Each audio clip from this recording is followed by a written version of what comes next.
I would say the ones from a tech AI perspective, the ones that are struggling, shiny object syndrome. That tool is great. My friend said it was amazing for them, so I've got it. I'm like, why did you get it? Because my friend is using it and they loved it. And I'm like, okay, what problem is it solving for you? I don't know, but it's amazing. It's thanks for the database. I'm like, but was that a struggle for you? Welcome to the Tech Savvy Recruiter, the podcast for recruitment and staffing agency owners keen to explore the tech innovations reshaping our industry. I'm Andrew Roger from RecMate. And I'm Belinda Kerr from Recruitment Garage, and together we're your hosts, bringing you a stellar lineup of recruitment tech and AI experts ready to help you understand and, more importantly, benefit from the increasing array of tech available to you today. Delighted to have my good friend and fellow recruitment industry coach, Ez Khan, on the Tech Savvy Recruiter poddy today. Ez is the founder of Hume Scope, which is a recruitment training business that's helped over 3,000 recruiters and agency owners sharpen their skills and grow their businesses. With 13 years in agency recruitment, from billing roles to leading a 50-person firm as COO and running his own retained search agency, Ez brings deep real-world experience to the table, for sure. Everything Ez does is first class, and I can't wait to share his insights with you. And a fun fact, he is a part-time pilot with dreams of flying around APAC in a Piper Warrior. Is it true? It is one day, BK. One day, yeah. Put it on the list. We'll get in that plane and head off for the horizon. So I know that you are all over AI and tech, and you're a bit of a natural at it all, so, and very practically minded. So I would love to know what you feel are the biggest misconceptions that small agency founders have about AI and recruitment tech right now. Good question, lovely. I reckon the biggest one is that everyone else is further ahead. We ran a little workshop just on AI. We had 40 people sign up for it. It's an in-person one across Sydney and Melbourne. I had so many people call me beforehand going, "As I'd love to join, but I'm such a dummy when it comes to AI. I don't want to embarrass myself." I'm like, oh my God, everyone I'm speaking to, like, you're not far behind. Like, there's a lot of noise. So I think a lot of people think everyone else is miles ahead of them, and that's just not the case. And I think the other one is, sometimes I get this, is that they feel like they need all the fancy tools that cost a fortune. Oh, we've heard this, and it's $150 per person per month. I'm like, that's just ChatGPT behind it. It's just got a nice little white labeled thing. You're paying for their marketing. It's not a different tool. And so I think that's also the common misconception, is that we need this fancy tool that costs a lot because that's going to be better, and that's not the case. Yeah, that's so true. And I guess too, we're at that point with AI at the moment, is things are changing so quickly, like none of us can keep up, like no one. Even people who are good at tech are, scrambling to keep up and find the next new thing. Every day I go in and, I've got quite a few people I follow, and there's something new every day. So I guess we all feel a little bit the same. I think that's the thing, isn't it? There's just so much coming out for recruiters, and it's hard to know what to go forward with first. Yeah, there's so many pieces to that puzzle. Maybe you got some of this. I was going to ask around founders and what their biggest concerns are when it comes to AI and where we're heading with AI. And maybe from that session where you had 40 plus people in the room, were there any sort of things that popped up more so than others in terms of fears and how we as partners in the industry can help support them? I think so. One of the biggest ones, Andrew, was, will it replace the things that are critical in the influencing stage? I'm like, no, but there's tools out there that will promise you they will, but they're not going to be successful at that part. So I think that's the common concern. If we implement this, will it then replace the parts that are influential? And like, that's up to you, because you can get tools that will literally, with AI, call your customers and call prospects with an AI voice going, "Hey, it's blah, blah, blah." I'm like, it's absolute crap. I'm like, yes, you can replace the influential parts. Will they be successful? The answer is no. So I think that's a concern. And the other concern that kept coming up was, should we be the ones trialing this, or should we just wait for others to do it first, and whatever works, we'll adopt it? And I'm like, well, I kind of see the strategy there, but do you want to be trailing behind? So I think there's a middle ground there. You don't necessarily want to be the first one trialing something because that's quite risky. But also you don't want to be the last one trailing behind after 2 years when everyone else has already implemented quite a bit of AI and it's working for them. Well, I think now's a really good time to be trialing things too, because I've seen quite a few graphs lately and it's sort of got this sort of exponential curve, and we are sitting right at the base of this curve going so fast up in 2026. So if you're hanging around waiting, you're going to it's not going to be a year, it's going to be months in that you're just going to be left behind and not understanding what's preceded where we're at, and you're going to be even further behind, and it's going to take you longer to keep up. And I think when I first saw that graph, I was like, oh my God, like that is huge. And it literally is, we're sitting at the base of this, and it's not just one person. I just haven't seen that graph once. I've seen it quite a few times. So I think it is time now for sure. 100% agree. The analogy I often use is gym. Okay, you go to the gym, you're not going to do a deadlift of 200 kilo in the first attempt. It's just, if you've never been to the gym before, there's no way you can lift that 200 kilo weight. But over time, build some muscle memory, start small. Over the weeks, months, you'll be able to lift a little bit more every week, every month. And eventually you can hit that goal. Now, I've got a personal goal, so I'm putting it out here in public because I held myself accountable. By June 30, 2026, I will lift 200 kilos. We'll come back to that, BK. Have you been to the gym, or are you going to get onto June 30 and try and... No. I've been doing as I've just suggested, baby steps. Okay. Now 110. So there's December, 17, 110 kilo. So I've got a few kilos to go to get to that 200 mark. I'll join you. I'll do 10 kilos. Okay, you can do 10, I'll do 200. June 30 episode at the gym with you both trying to lift. Yeah, I think we should. That's a great suggestion. Maybe you can come as well and be the adjudicator, the official aficionado for the actual weigh-in / deadlift sesh. That'd be fun. But yeah, if I went today, there's no way I could lift that 200 safely, at least. So similar to corporates, recruiters, everybody's got to start small and start with the easy stuff, the basic stuff, the boring stuff. Let's not do a whole complete AI workshop / implementation to change the world. Just use meeting prep stuff. Taking notes as we're chatting, have those transcribed, maybe not even pushed into your CRM yet, just copy and paste that transcription into your CRM. That's a baby step. So, but without those baby steps, saying, yeah, it's going to be something perfect I can switch on March, April, May 2026. I don't have to worry about it to then. I think you're right, BK. The train is here. We have an opportunity to hop on the AI fast train, and it's only going to speed up. So us getting on that train is going to be much harder next year, let alone the year after.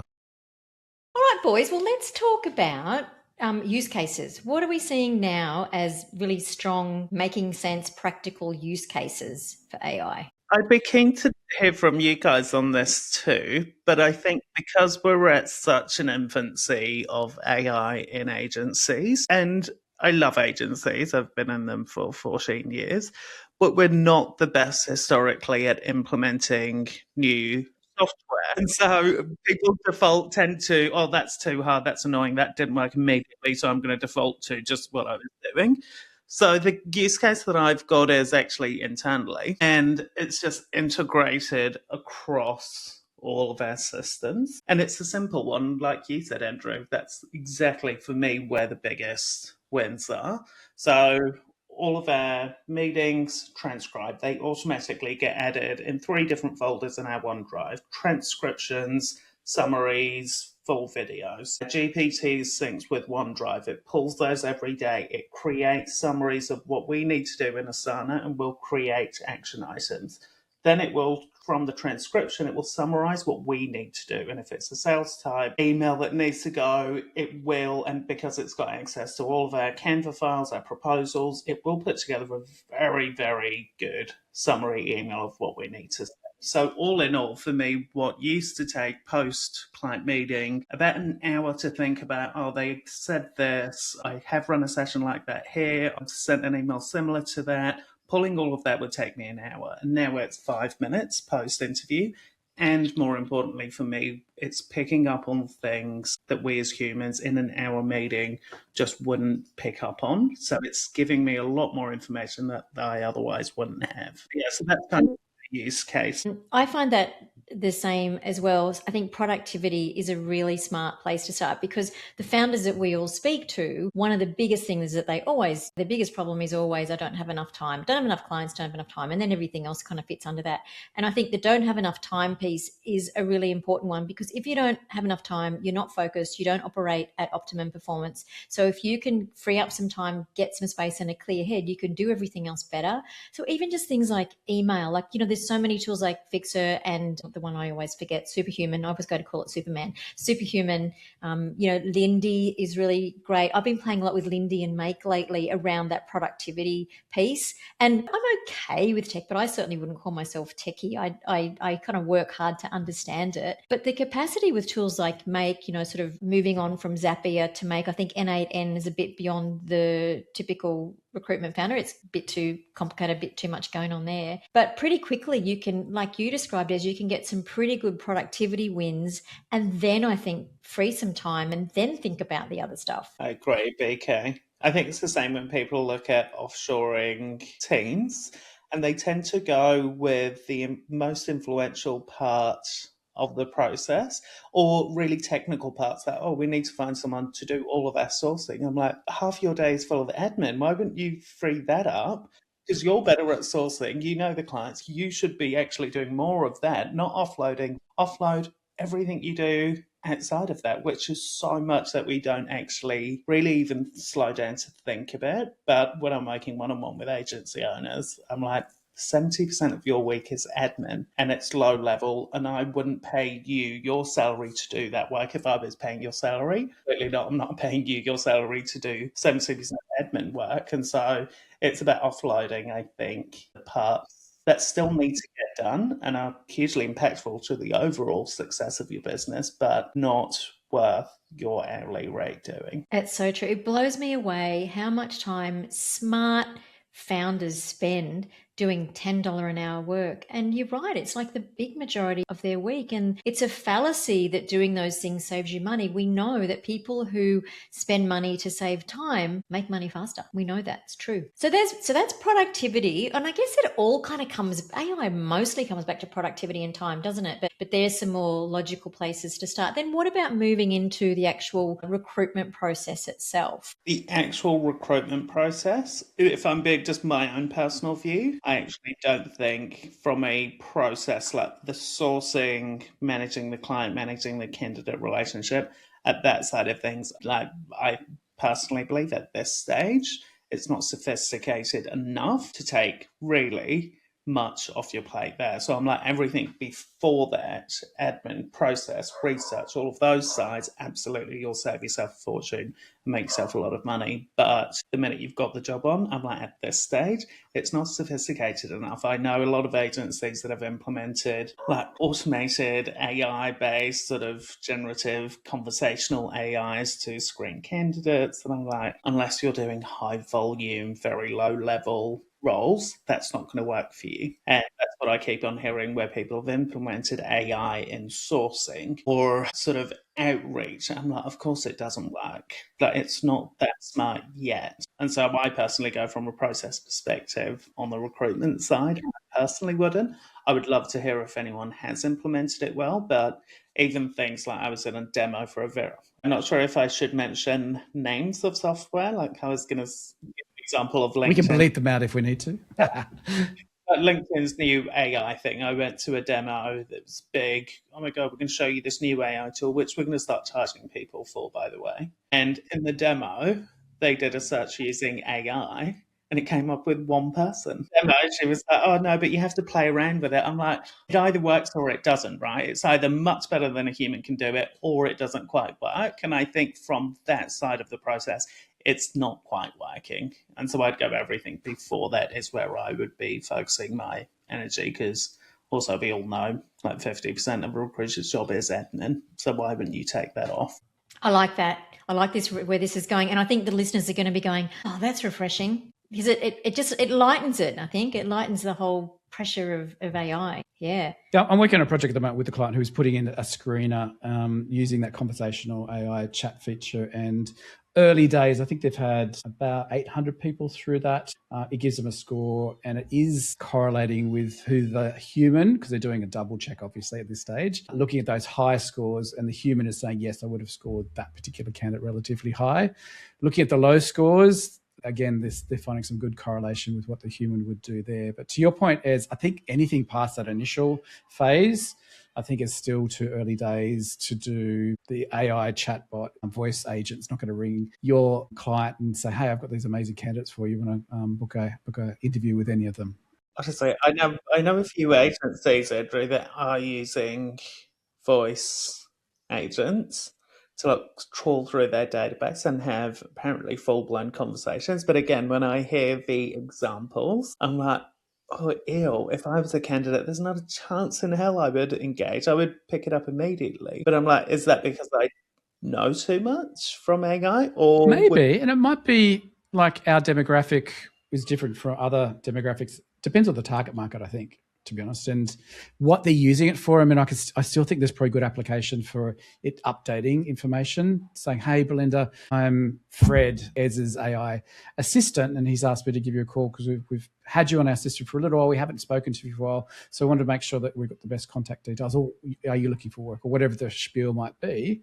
I think if you do it in the right way, there's a chance that you'll get some of them. But similar to any sort of marketing strategy, really, is I reckon there'll be some people who'll answer that call to action. Other people go, no, not interested. And it could be a timing thing. Maybe I lost my job yesterday, so it could be highly relevant. So I'm more likely to have that conversation with that AI agent. I don't know, but yeah, because even with calls being screened, Andrew, like my phone won't ring now at all unless the number's saved. So I'm like, it's screening. So I'd love to know how AI agents are actually dealing with that. Are they dealing with it? Because I'm not sure, because it's still, again, fairly new and everything's moving so quickly. Yeah. I think there are some hurdles, and even with people that have registered with your database, there's still hurdles for some of my clients getting in contact with those people too, because of the new way Apple, for example, has put in iOS 26 to automatically almost default to screen them out if they're not in your contact book. I think the place is like, if you think about the candidate journey and the frustrations that candidates typically have, and one of the big ones is recruiters not getting back to them in the beginning. If you had an AI at the beginning say, hey, I'm Sally, I'm Ez's assistant, and I just wanted to let you know that he's tied up in meetings, for the next half a day, but he's going to get back to you tomorrow morning and looks forward to talking to you. I think that's a good use case, because they're looked after, they're not left hanging. They just want to know, if they're being told there's a process and they're being recognized and acknowledged. I think that those sorts of things, to me, like if that happened to me, I'd be going, oh, that's good. I don't care that you're a bot. I kind of think that's quite cool that they've actually created that to talk to me. So, and these sorts of things will evolve. But yeah, you're right. You can't do it at the point where they're going for second interview and it's like, I'm Sally, I'm the bot. I'm just letting you know that you've got an interview with Simon tomorrow. Good luck. Because that's how they all talk, don't they? Listen, BK, you'll be surprised. They're getting very close now. I was just tuning one for a client the other day, and it's getting scarily close. The pauses are insignificant now, and you actually have to slow down the responses sometimes. Have you guys spoken to your GPT? I talk to it all the time in the car, and honestly, my guy is a British guy. I honestly, sometimes I'm like, it feels like I'm talking to a real person. His pauses are perfect. He's very quick at responding.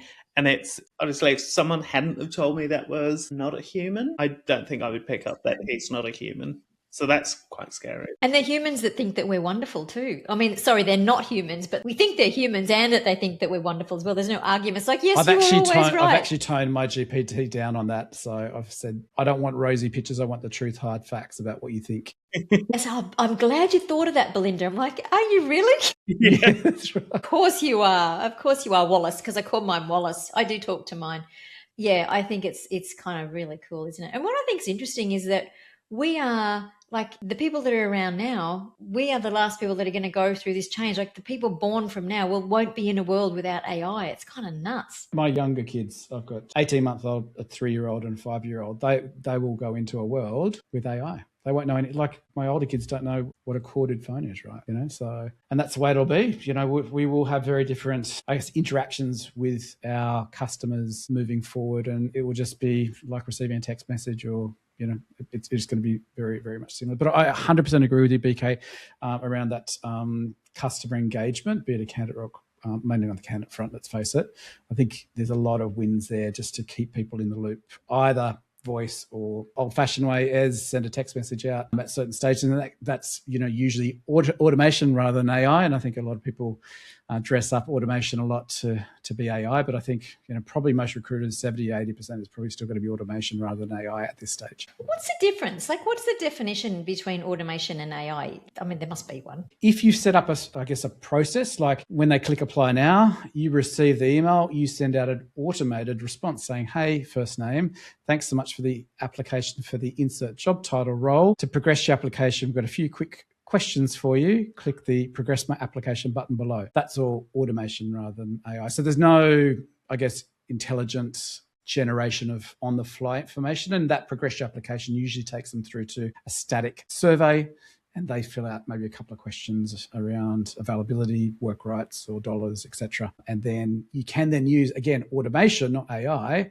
to rule that person in or out. So, for example, if I was an international applicant, didn't have Australian work rights, you might set up the automation, say, if Andrew says, I'm not an Australian resident or don't have Australian work rights, to then politely but firmly send this email of rejection. Whereas the AI side of things, the agentic AI, so what we will have in a very short period of time is, I think everybody will have their AI buddy branded. You've got your own branding for your own agent, and they will be doing things on the fly. So they'll hop off that call that you have with the candidate or the client. They'll have the dossier of information there already transcribed, pushed into the CRM, next steps waiting for you. Hey, Andrew, I've drafted an outbound SMS through to 15 candidates that meet the brief that we've just taken with Ez. Would you like me to send those to the top 15 candidates now? I've also drafted a advert for the website and also for paid advertising. Do you want to activate that yet, or should we wait and see what the campaign looks like in its response? And even when those candidates come back in saying, yes, I'm interested, we could deploy an AI agent there to do some initial screening on our behalf. Meanwhile, the human is firmly in the loop, in my mind at least, looking at that list of people that the AI bot has generated for us. And I don't think, Ez, I don't know if you agree or not, but I don't think we're there yet in terms of a perfect long list of candidates. I still think I'd want to double check, triple check that list before saying, yes, that is the best list of candidates that I know. Yeah, I don't think we're there yet. But we'll get there, right? And we'll get there fairly soon, like in the next year or two, realistically. And then it poses a lot of other questions. It's like, what happens when that tool is available to your clients? If they can do job ads, trawl the internet, find candidates, screen them, bring them in, the person then does the interviews, your AI agent then tells you, actually, maybe press a little bit more on this with these 3 people. Do you want me to draft that follow-up? But what happens with your value as an agency if you don't, and I hate saying it because I feel like everyone says it, but have actual deep relationships where someone trusts you enough as the recruiter or agency leader to lean on you and go, hey, Ez, I'm thinking about doing this in my business. What do you reckon? Ez, what are you seeing here? Like, if that relationship isn't there, honestly, that for me is the scariest part. And I'm like dwindling, and I'm like, shit, AI is great and you can adopt it, but if it's so good, and it will be, your clients will adopt it. And so if the relationship isn't there, that's the thing that we should really be focused on alongside AI. But when it's good and that good, our clients will have it. And then you're kind of dead in the water if they don't trust you and lean on you for everything else outside of that. And on that lovely positive note... Oh, listen, I'm there with you, Ez. I think there is pressure on our industry. I'm actually quite happy with the pressure that's there because in my mind, the recruitment consultant, those that are doing the second part of that statement, consulting, will be the winners. Okay. So we'll have the tool set. Clients may have the tool sets. Similar when, job ads changed from print to the internet, there was a big kerfuffle around, hey, this is the death toll ringing for the recruitment industry. But in fact, recruitment has only gone up and up and up since that stage in terms of revenue. People who are focusing on data and leveraging their data properly, tech and AI, and very much that human in the loop, which has now become a cliche now, hasn't it? The human in the loop. I think those 3 things are going to underpin who are the stars and who are not. Yeah, as you nailed it in terms of relationships and trust, communities. There's so many guides out there of doing whatever you want to do. You can do it solo. There's zero barrier for knowledge now. But do you do what you know you have to do, or is it easier if you're in a community of people where you can sort of talk through stuff? Hey, I've just tried this thing. my ChatGPT said to do it this way. It's just not working. What do you reckon?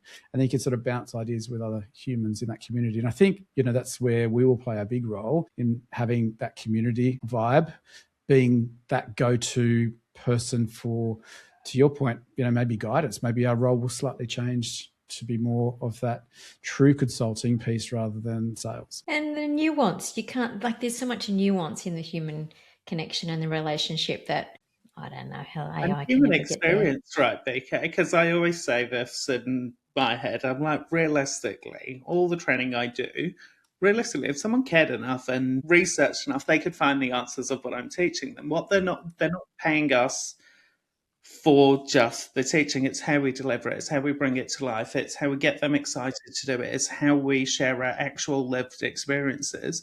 But at ChatGPT workshops, I'm like, you could go do that research on your own and actually work it out. That's not what you're paying for just on its own. It's actually how I can bring it to life and how I can get you guys excited by it, give you use cases that GPT couldn't, because it doesn't have my level of experience. And that, to me, is the only unique thing that we've all got, is our unique experience and how we actually communicate them and tell stories that are believable. And that's the consulting piece for me for any person in a sales environment, is not just your product and what you're selling, it's the communication. 100%. Totally with you there. Yeah, exactly. Yeah, I mean, I think even as if we had a Khan GPT, for example, set up with all your experiences in there, I still think there's a product for that, which is sellable, and a couple of industry. Can you create it for me, Andrew? Let's see what we can do. So there could be that, Khan GPT, but I still think you'd pay a premium to have access to ES, right? That one-to-one, touch point that we have as humans, I think it's going to be pretty hard to, replicate. Well, a lot of companies are doing that, aren't they already? Maybe I missed that when you were saying that here, but you can now create agents that can save all of, say, with Ez and I, with our course material, can save all that and can use it to create the answers. BK, we've got one for business planning. So we've uploaded a lot of content about business planning for owners. And historically, through our one-on-one stuff, I'd send someone documents, fill this out, I'll review it, blah, blah, blah. Now we've got a custom GPT that we send out, and I've directed it what to do. So someone can go in and they just talk to the GPT. So I'm like, use it in the car. If you've got an hour drive, just talk to it. It will collect all the information and it will give you a summary of where the gaps might be and what we should focus on, and then send me that summary, because I don't have access to what you're talking to about. And I'm like, that's amazing, but that's just one tiny little piece. And what, Andrew, you're saying, I'm like, that's fucking scary. I'm like, if you could upload everything, and then, it's still your knowledge, but then that's the baseline version. Yeah, it's still under your control, though. It's not out in the wild, is it? It's still something that you own internally, but it just helps the people that we're helping access that information without that layer of the consulting on top. But if they needed something that was a framework, I don't know, a framework, or they wanted to explore going into a new niche and there was some training on that, and they can pull that up and find the bits that they need within that training, that to me isn't replacing us, but it's just making what we have more accessible to them. And I think the inferred data points that we as humans see, so somebody might not have something on a resume, but you and I both know between the lines, they could probably do these other three things, or we could explore that might be more exciting for their next move if they're sort of stuck in a rut in terms of, I'm not really sure where I'm heading with my career, etc. Well, Andrew, you've done this amazing stuff in the past. Have you ever thought about branching out into something a little bit different, but you can leverage that experience that you've built here with that 10, 5, whatever it is, years experience behind you? I think that will come, but it's definitely, if it's not in a database, if that knowledge isn't there, it's going to be hard to have that inferred recommendation, I think, because, there's so much that we pick up non-verbal communication when we're speaking with people that you just go, oh, okay, that didn't sit right. Let's either dive into that to explore that piece more, or I've hit a raw nerve there. Okay, well, let's go a different pathway. Yeah, I think it's still very early days. It'll probably get there though, right? They'll have, facial recognition running 100 times or 1,000 times or 1,000,000 times as quick as it is right now. It will pick up on the little twitch that I just had, right? And then it'll have the database of what happens when Andrew's left eye twitches, and statistically means ABC, whatever it might be, right? So I'll then process that and then come at a different, or actually dive into that point a little bit more. Ez, what are you finding now, the difference between the founders that are doing well, or even recruiters for that matter, but I guess my head's in founder mode, and those who are struggling? I would say the ones from a tech AI perspective, the ones that are struggling, shiny object syndrome. That's also great. My friend said it was amazing for them, so I've got it. I'm like, why did you get it? Oh, because my friend is using it and they loved it. I'm like, okay, what problem is it solving for you? I don't know, but it's amazing. It's thanks for the database. I'm like, oh, but was that a struggle for you? And so it's them, they're stuck with a lot of objects and that they don't really need, and it's too much too soon, and they've overloaded themselves and they've forgotten that they still need to do their day job. They're not a tech person implementing. It's like you still need to bill and do everything else. And the ones that I would say are doing it well, the biggest difference is they're a little bit more cautious is the wrong word, but they've got a very good grasp of what their actual challenge is. And they can go, look, this is the part that fucking takes us ages. This is what we And it's needed. costing the business this. Yeah, this is what we need a tool for. Let's go and find that tool. Okay, great. We've found the tool. Let's test it. And let's not just roll it out to the team because we're excited. Let's test it for a few weeks. Let's find out what the nuances are, because every tool is so unique to how you're going to use it based on your systems, and then roll it out, let it embed, and then slowly chip away at something else rather than going, oh my God, AI's here. Let's add this, add this, add this. And the team's sitting there going, what the fuck?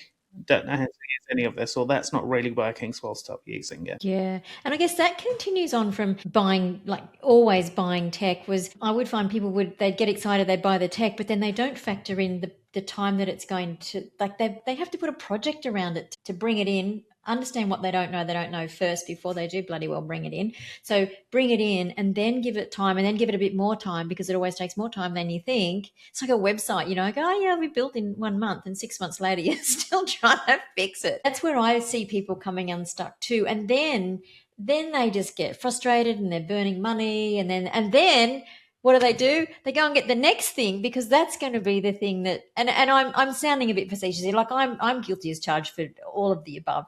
I've learned over the years not to do that, but it's very easy to do, because you're just looking for the thing that's going to fix your problem. No, that's not it, so it must be this thing. And then you go, well, whatever didn't work in that, I don't want in this new thing. Oh, that doesn't have that thing, so it'll be good. And off you go.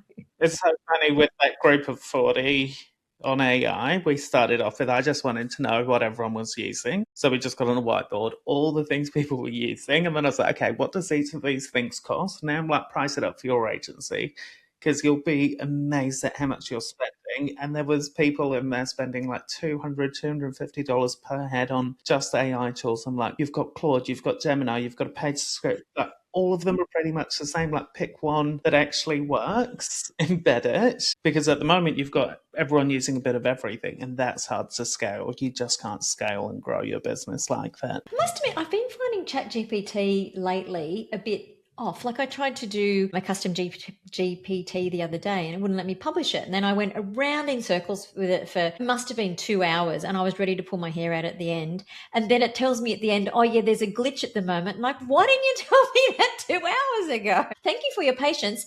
I am not being patient. I can tell you, I'm not feeling patient right now. And I would really like you to give me the support email so I can go and complain to somebody who might actually be a human. But yeah, I don't know. I'm finding it very, and I think my inputs are pretty good. And I don't have the business plan. I just have the pay, like the one up from the free, because I haven't really needed. I know you have the business plan, Ez. I don't know. Maybe that's the difference. But I don't know. I'm just interested in what you guys are finding. It feels to me like they're trying to move too fast and there's too many bugs. I feel like it should be better than it is. I'm with you, BK. You can probably articulate that better than me. You tell me, Ez, because I know that you're a heavy user of the business. I listened to for anyone listening, Ez has got an awesome webinar on his site about AI, and I watched it last night. So that's how I know that you do that. Thanks, lovely. Thanks for the plug. The business GPT, I would say, is much better because you can integrate it. But I'm exactly like you. There's things that I'm like, for one of the largest, if not the largest and most successful business in the world at the moment, I'm like, please sort your shit out. Like, there's things on there where they haven't documented why it does it. And all the research will tell you, no, it can do that. For example, at the moment, like, we've got all of our chats syncing with all of our internal systems, Asana, Canva, emails, calendar, blah, blah, blah. I categorize them and put them in folders. And then I was like, all the connectors have dropped off, so I had to keep reconnecting. And I'm like, I spent the whole weekend going, what the fuck is happening? Kept on Googling, went to Reddit of all places, and it was like, oh yeah, when you add your chats into a folder, it will drop the connectors. I'm like, that seems like weird. Why would you have that as an option? I'm like, because I've got mine categorized in folders, existing clients, prospects, internal meetings, like, that makes sense. So why, when I put a chat in there? So now the route back is every time I use that chat, I take it out of the folder, connect it, use it. And I'm like, that shouldn't happen for a business that big. It's fucking mad. And it makes me think, well, if it's like that now, and they've been around for, what have they been around for now? 3-4 years or something? A while. When's it get to a point where it's not like that? And it's because they're adding more features and it's going faster and they're all racing each other. And so, and everyone always talks about, ChatGPT is the biggest one and using it. I'm thinking, well, if that's the gold standard, I don't know. I think there's a little bit of fixing to do. I think they're still building the plane. Yeah, I think you've just got to accept that it's not quite there, and what it is doing is amazing. And I keep on saying this to everyone. I'm like, it's never going to be perfect. And this is the worst it's going to be, right? It's only upside from here. But I'm finding, I've been playing around with the Gemini a lot lately too. I'm finding it much better from that perspective, but I'm sure I'll stumble across some stuff there as well. But anyway.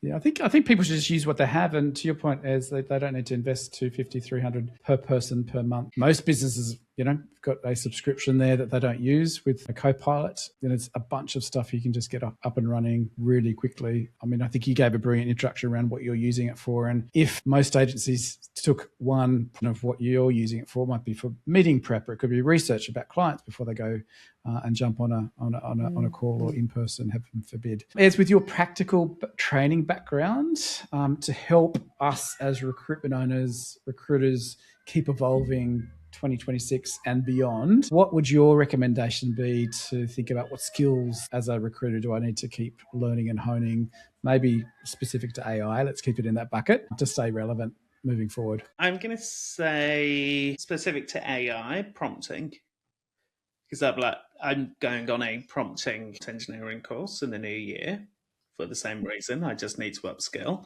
because shit prompt in, shit result in. And it's fascinating. There's actually a paper that I can send through if you want to pop it on the notes for the podcast. It's boring as that shit when you read it, but it's like 15 pages. It's a prompt engineering paper and research, but it just goes through why it's so critical to understand how to structure your prompts and how to actually store them, and the impact it then makes on the AI and the information it gets you in which order. So I'd go prompt engineering. But there's a whole bunch out there that you can just do for free. Because I think even as the technology gets more advanced and we're more natural language in there, I think if you're structuring it in a better way, it's going to even interpret that better than what you would normally throw in there. So that will transfer across, will it, as for you? If you understand it from the prompt engineering, when it becomes natural language, those skills will still. Yeah, I think because you need to, even when the AI catches up and will try and decipher in your normal language, you'll still need an element of actually think about what it doesn't know and what you actually want it. I put it as clear communication.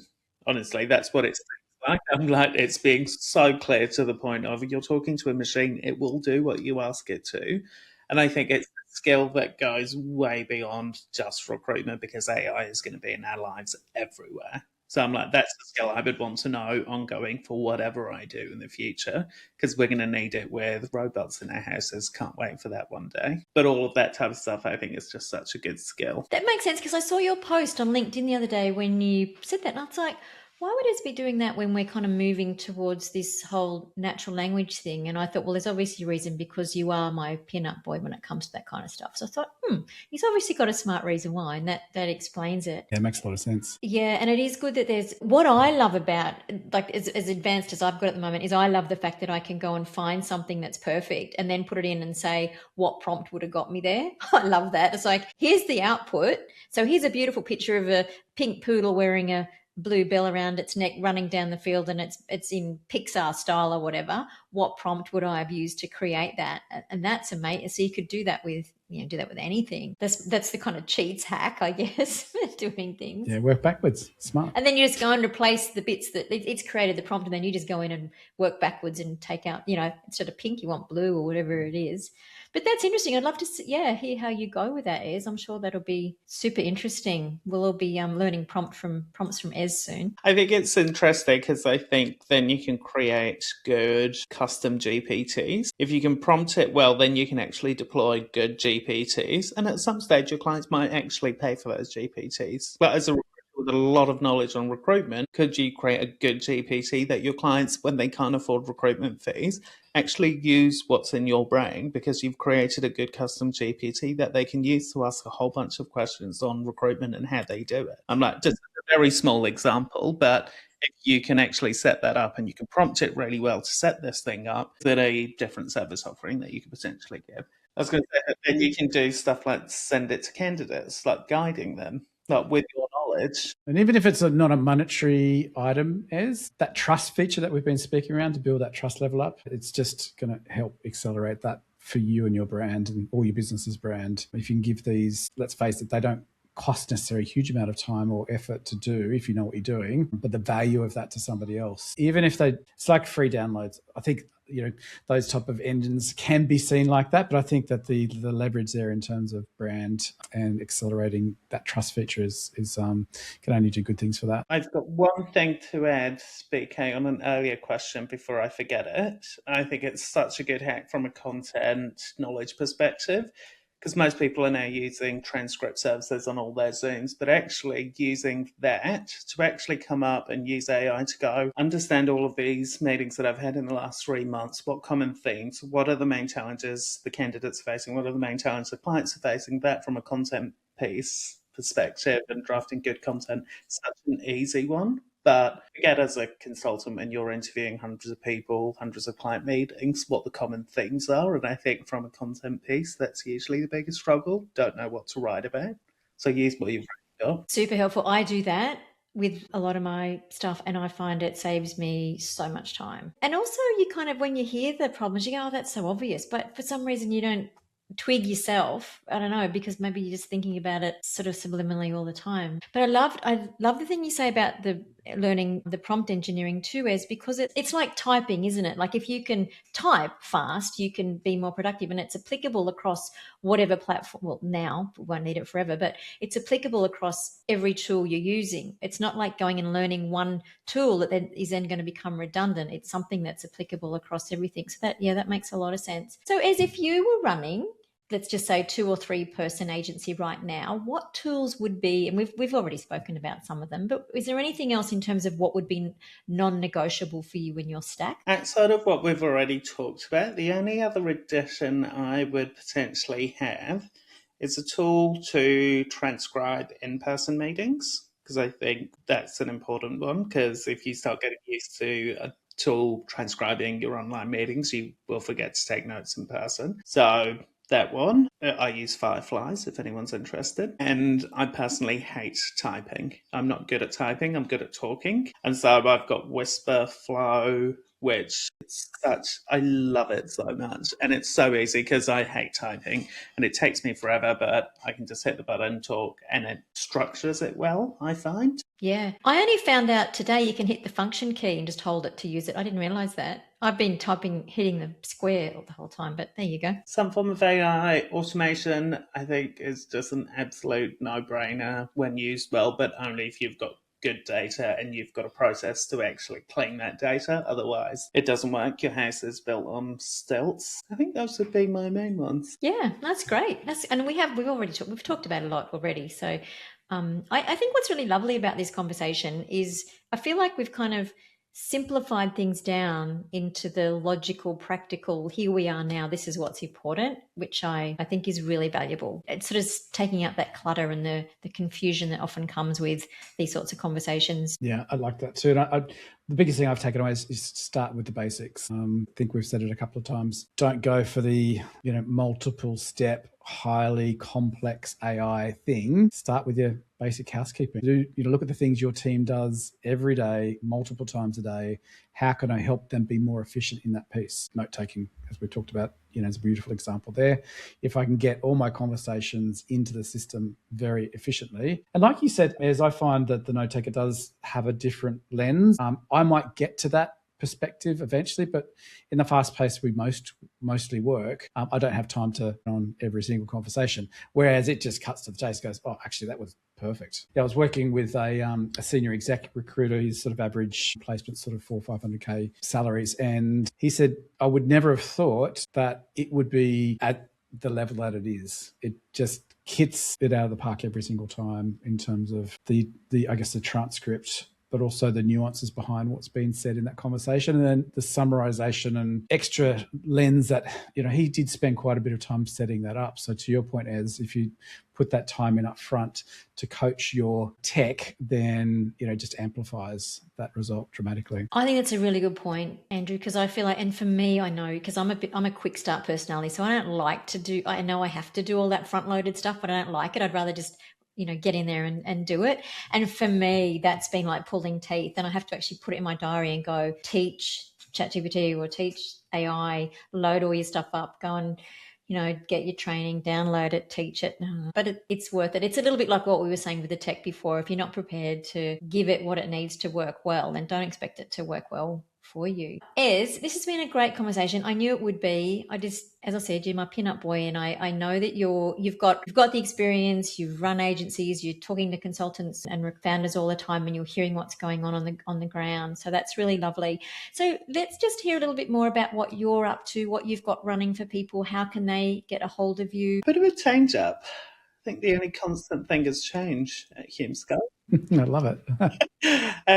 But we're moving away from online courses. Like in the last couple of years, we've had thousands of people on our courses, and whilst that's been amazing, what I'm focusing on for the next year is private one-on-one engagements. Smaller number of clients. We'll still do all of our free webinars and free resources that we've been doing for years, but from a training perspective, I'll only be doing one-on-one training with agencies, and whether that's group training for that agency or one-on-one with owners or their marketing team, whatever they might need across that whole sort of life cycle of a recruitment agency. Phenomenal. And it sounds like you're leaning pretty heavily and naturally so, into the AI and tech side of things too. So I'll be on the phone to you. Ez and Andrew, you'll be my hotlines to both. I shouldn't berate myself. I'm learning. I actually find it really interesting. I'm doing courses left, right, and center on AI and create, like everything from the productivity side to the creative courses I really enjoy. There's so much there from a marketing perspective, like what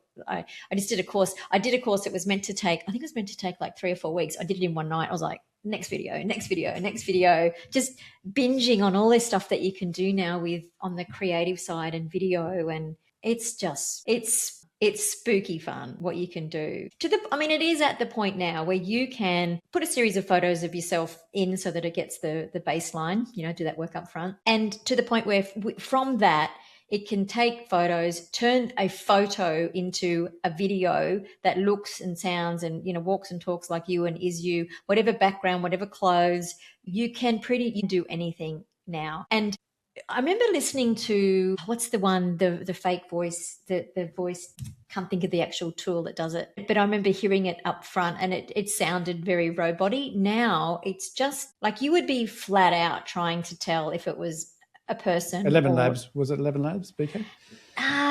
Was it 11 Labs? No, I think it's one name, but 11, it's similar kind of thing, which I think is going to be great because content is so important. We know that content is so important for marketing and brand. So, one of the topic that I love now, marketing and brand. And recruiters really struggle with having the time to do it well, but the tools that are coming out now, they don't need a lot of time. They can go into ChatGPT, like Ez was talking about before. It doesn't take too much of it now to find out what people's problems are. Then we can go in, we get ChatGPT or whatever to write it. Then we can put our own spin on it. Then we can plug it in and get the visuals and the thumbnails for YouTube or LinkedIn or wherever you want. And you can do it for little or no cost. You can create a beautiful video for cents, like pennies in the dollar, to use with that content marketing. And so with a little bit of cleverness there and a little bit of, I'm going to say like half a day's study and you got this stuff down. It's not hard. Oh, and there's a really good tool that I came across called, I don't know if you guys have heard of this, I think it's Phil AI, FIL. phil.ai, and it's got a whole lot of creative AI tools on there. And you, instead of buying the full subscription, you just buy the credits every time you use, a bit like Shutterstock and those sorts of places, but much cheaper. So you can go, I want a picture of Andrew in his Superman. No, here we go. I want a picture of Ez in his little tiger moth flying around APAC in his little plane.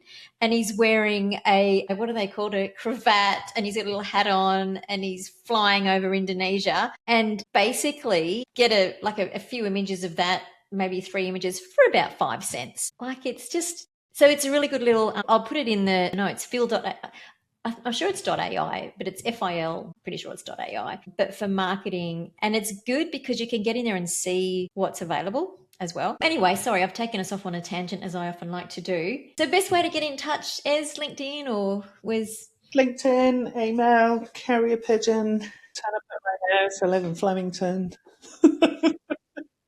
awesome. So much value there. You're an absolute champ, Ez. Well, thank you so much for coming in and playing with Rogie and I on the podcast. And we will see you around. Thanks for joining us for today's episode of The Tech Savvy Recruiter. If you'd like to stay up to date with the latest recruitment trends and insights, make sure that you remember to subscribe so you don't miss an episode. Also, if you'd like to speak to Andrew about turning your tech stack into your secret weapon, or myself around creating an agency that delivers you more money, more meaning, and more freedom, we'd absolutely love to chat.